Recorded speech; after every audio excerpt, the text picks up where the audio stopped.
நம்ம மெட்ராஸ் உயர்நீதிமன்றம் ஒரு முக்கியமான தீர்ப்பு ஒன்று கொடுத்துருக்காங்க.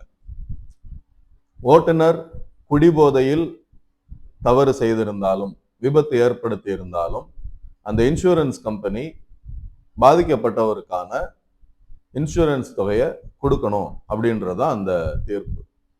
பொதுவா ஒரு இன்சூரன்ஸ் கம்பெனி என்ன பண்ணுவாங்கன்னா, குடிபோதையில ஒருத்தர் ஏற்படுத்துற விபத்துக்கான காப்பீட்டு தொகையை வழங்க மாட்டாங்க.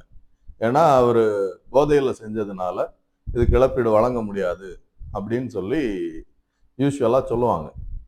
பட் இந்த தீர்ப்புக்கான காரணம் என்ன அப்படின்னு பாத்தீங்கன்னா, ஒரு மனிதர் ரோட்ல நடந்து போயிட்டு இருக்காரு. அப்போ எதிரில வந்த ஒரு வாகனம் அவர் மேல மோதிருது. அந்த நபர் சம்பவ இடத்திலேயே மரணம் அடைஞ்சிடுறார். அப்போ இந்த ஓட்டுநர் அவருக்கான இழப்பீட்டு தொகையை வழங்கணும். ஓட்டுநர் இன் த சென்ஸ் அந்த இன்சூரன்ஸ் கம்பெனி இவருடைய வண்டியை எங்க இன்சூர் பண்ணியிருக்காங்களோ அவங்க அதுக்கான தொகையை வழங்கணும்.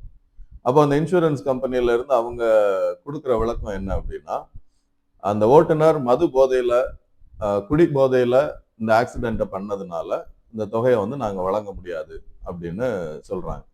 அதுக்கு மதிப்பிற்குரிய மாண்புமிகு நீதிபதி அவர்கள் என்ன சொல்லியிருக்காங்க அப்படின்னா, அவர் குடிபோதையிலே செஞ்சிருந்தாலும் பாதிக்கப்பட்ட நபருக்கான குடும்பத்திற்கான ஒரு இழப்பீட்டு தொகையை கண்டிப்பா நீங்க கொடுத்துதான் ஆகணும்.